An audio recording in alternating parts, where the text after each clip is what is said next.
Sorry, oh. Sorry, oh. Problem again. Sorry, oh. Restructuring. What kind of restructuring? Instruction? Restructuring. Structure. Restructuring. Restructure. Yes. What kind of structure? Restructuring. Would you like to see? Of you mean for the nation? Yes. Yes, for the nation. For the nation. Wole Soyinka say, for those people who be say they spread fake news, if you feel find them for he go give you $1,000.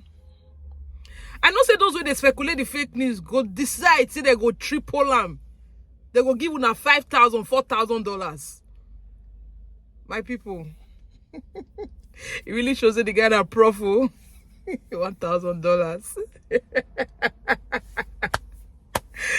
People when they speculate the fake news, how when they get it? They get what that one now. Well, that was funny. I enjoyed the interview. I will let the interview make it play. Mokuna listen. He get one way talk where he say, I really think say the thing makes sense. He say tell Atiku. He say tell Tinubu say man, Mokuna rest for this matter. Mokuna rest. Before now, so that was many years ago. He tell them say also one of the contest. This one be president. No, I don't old. Mokuna rest.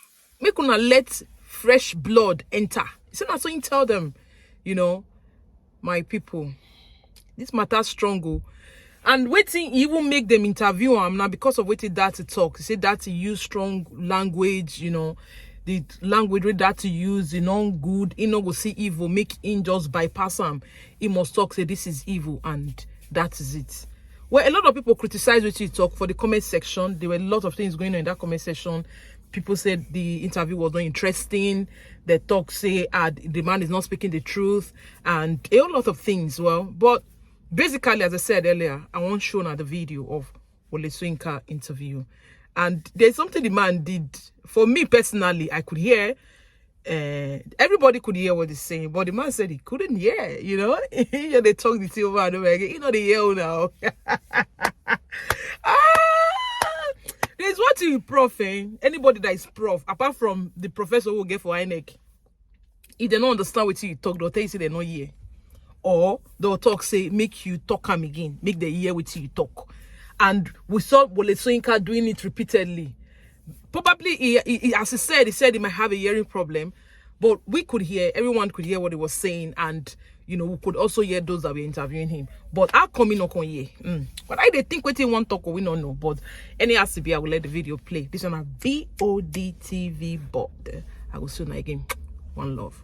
I have got a question. Well, let me remind you and anybody listening that we've had several cases of the final arbitration in this kind of election being placed in the lap of the courts. We'll go back all the way to the infamous, or for some people, famous and brilliant 12 2/3 decision. During that process, if you go all the way back in history, I never heard anyone from any side threaten the judiciary the way I heard it when Mr. Dati was speaking on television when I came. And since then, since that decision, we've also had even the decision of the court, which brought Buhari into power after the decision was given, after he had already been sworn in.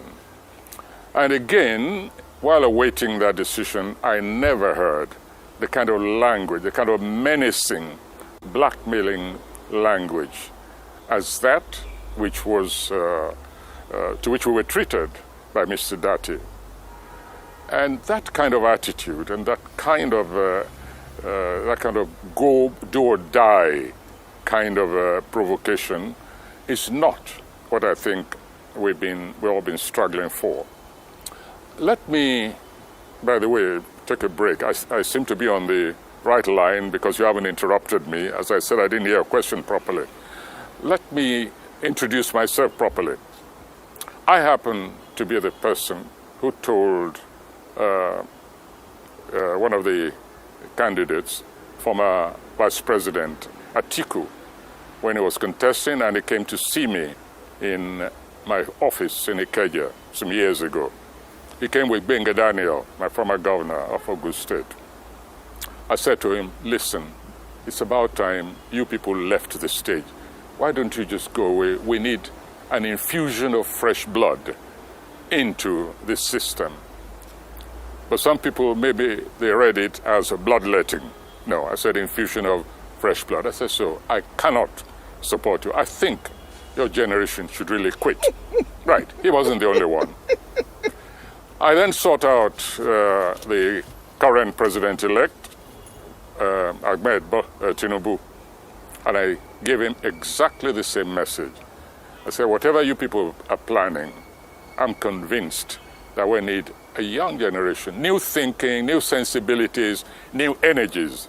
So why don't you just leave this stage? Let's look for somebody, a really brilliant individual, and then you use your influence to catapult that person to power. And this country will see a massive transformation.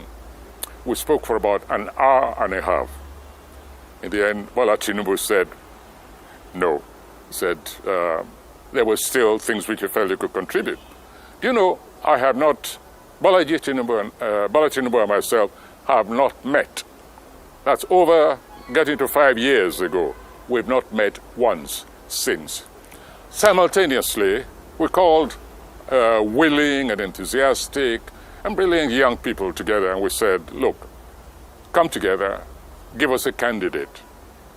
We'll back that candidate with all our resources. We need somebody else at the helm of affairs.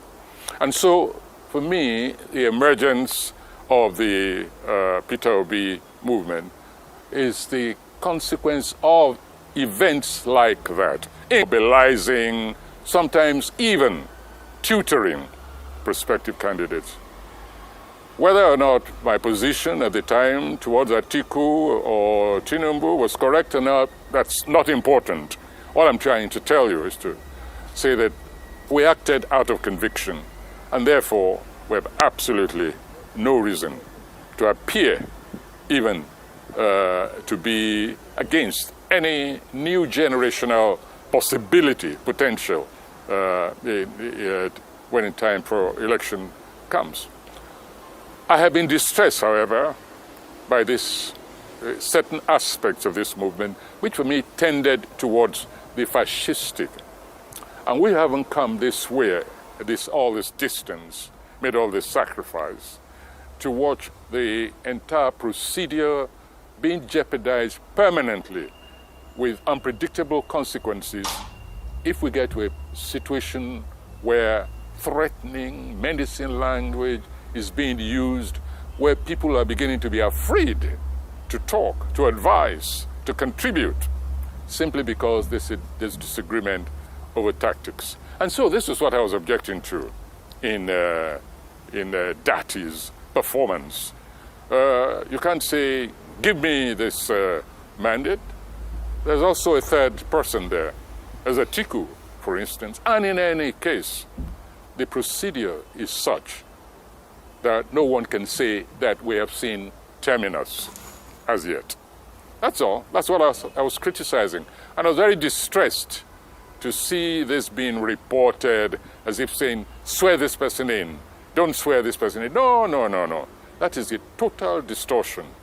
And public discourse, I believe, is jeopardized when that kind of misinterpretation is made of something which I have said.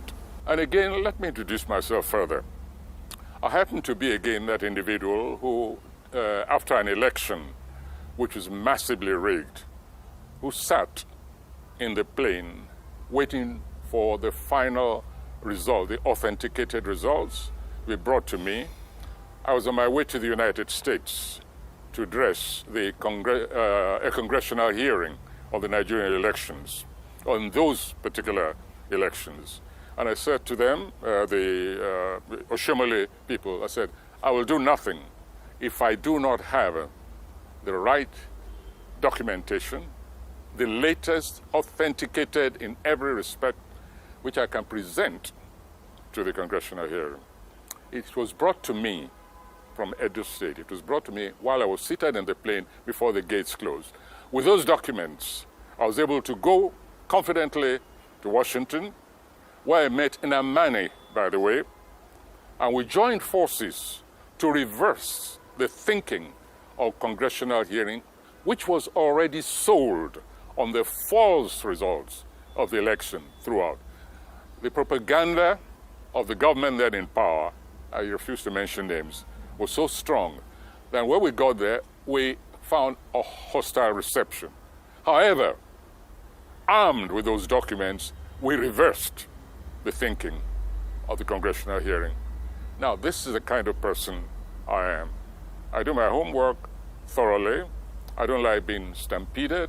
I don't like people making claims which they have not thoroughly investigated and unleashed on the populace. And so when all these claims are going on, please remember, I was away during those elections, but as soon as I came back, having been bombarded right, left, and center by so many comments, links being sent to me, I then pursued my inquiry. And my statement when I did that interview was this, that it's not yet time. The last word has not been spoken on these elections. So do not threaten people and further alienate even those who were on your side from the beginning. That's the message. So when I use the example of Donald Trump, look at him now, a common felon who not only wanted to disrupt the entire system, to reimpose himself on the people, but went further and stormed the Capitol, resulting in some deaths, said, don't use language of incitement, which leads to that kind of result. And I don't care who doesn't want to hear it. I speak the truth. People they can listen, they may not listen, but there are precedents all over the world from which we can learn. And in this particular case, using the American system, it's normal to use, shall we say, models of events to teach ourselves certain various lessons. And so that's it. You know, when I summon Donald Trump, it's simply to tell people, you're beginning to behave like Donald Trump. And that's not very good for democracy in this country. That's all.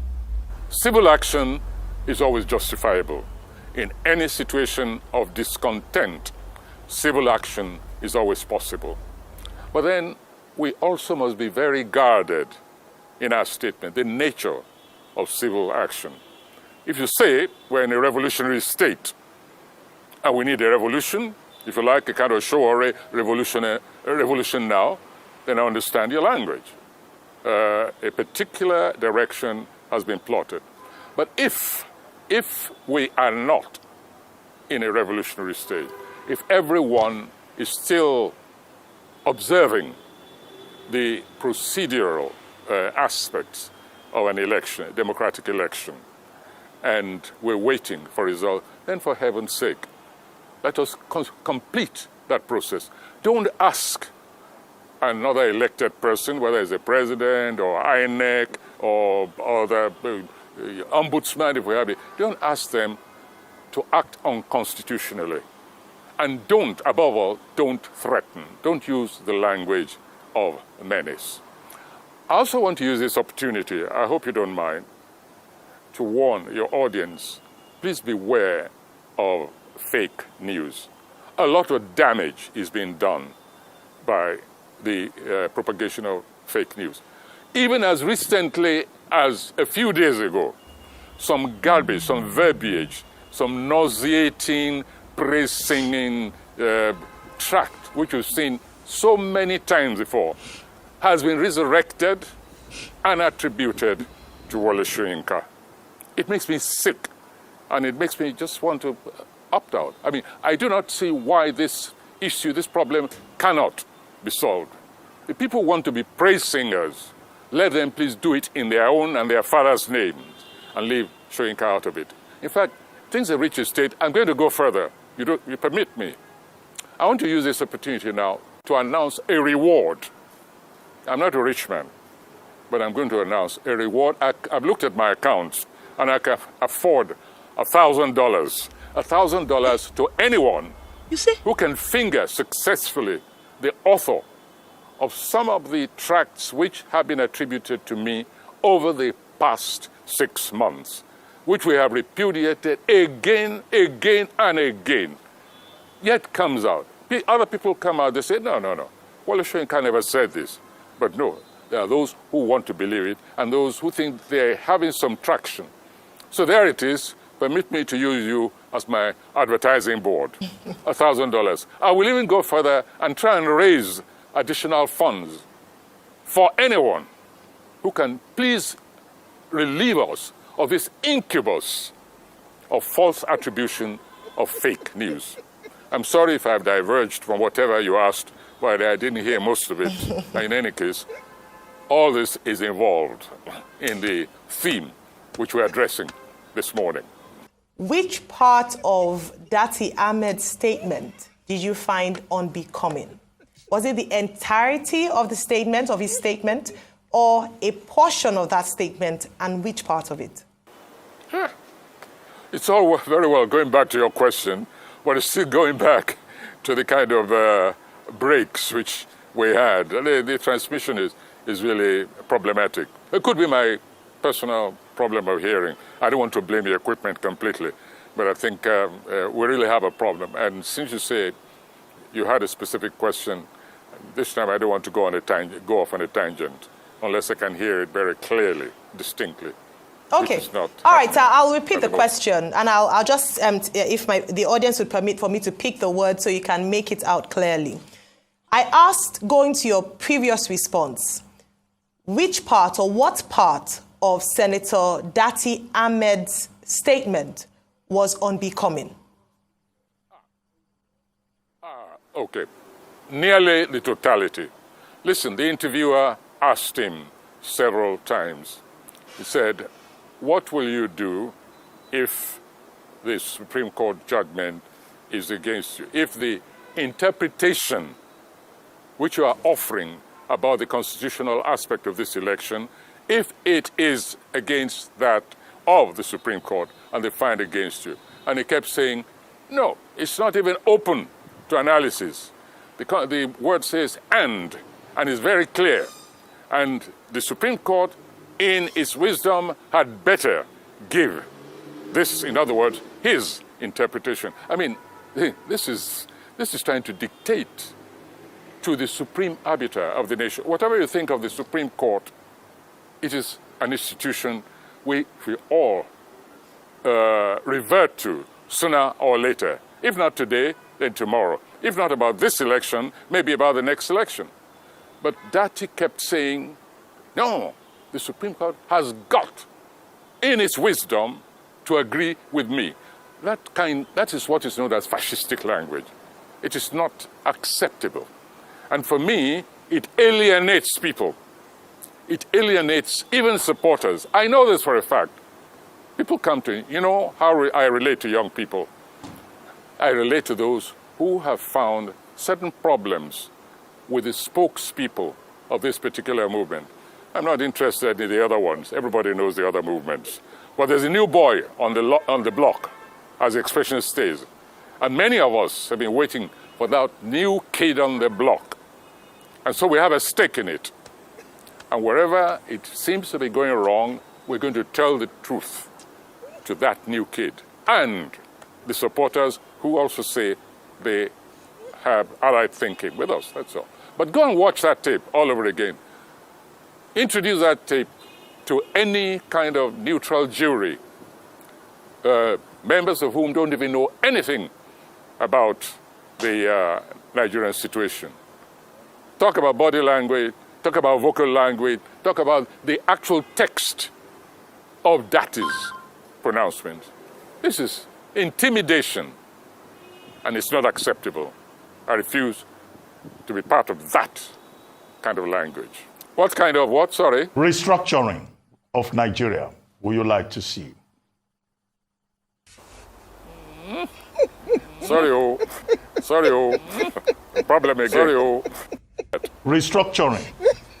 What kind of restructuring? Instruction? Restructuring.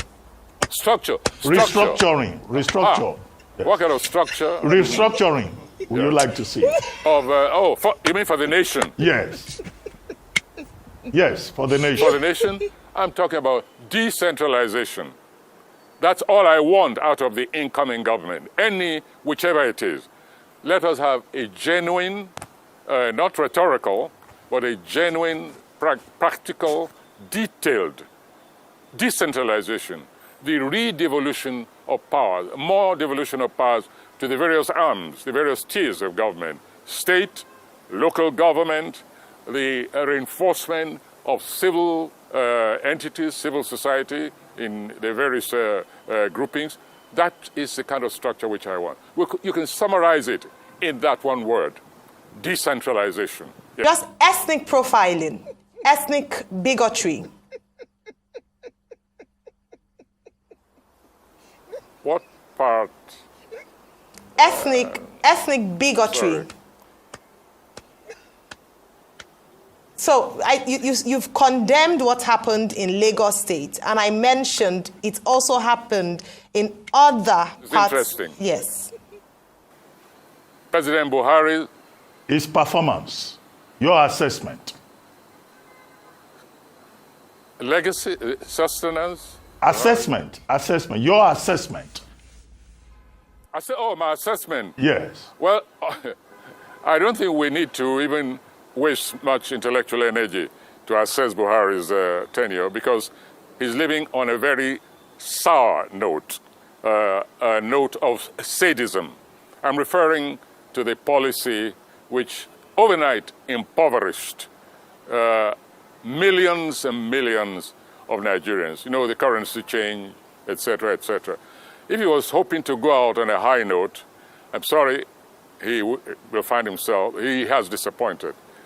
That single action has really wiped out the major part of his achievement, because to have embarked on an action like that, and to have attempted, in fact, not just attempted, to have moved to disobey the judgment, the decision of the Supreme Court over the currency validity is, for me, a sour legacy to leave to those who believe in democracy and who believe that the primary duty of any leader, any national leader, is the welfare of the people. So whatever, if he's hoping history will be kind to him, his final act in office, I'm afraid, has soured the assessment, the possible positive aspect of the overall assessment. And let me use this opportunity, by the way, to go back to what I said about decentralization. You saw in what happened, the action, the initiative taken by certain governors, you saw decentralization is action, in action. I'm talking about when governors like El Rufai, Akeredolu, Sanwo-Olu in Lagos, and some other governors, I forget which ones now, not only took the government, the central government, to court, but told their people, you ignore the center and obey the decision of the Supreme Court. They said, in our state, the old currency remains valid for as long as the Supreme Court pronounces it so. He said, so forget what the center says. Now, that, for me, is true federalism in action, on behalf of the people and respecting the law of the land. It is that kind of transformation which I look forward to seeing in the activities and the political attitude of whichever government comes in power. Anything short of that, we're just treading the same old sports of centralization in new guises. And that means the economic and political and ideological retardation of this nation. This is Bod TV Bod. In case the first time you come here, please don't forget to subscribe and hit that notification bell for more uploads.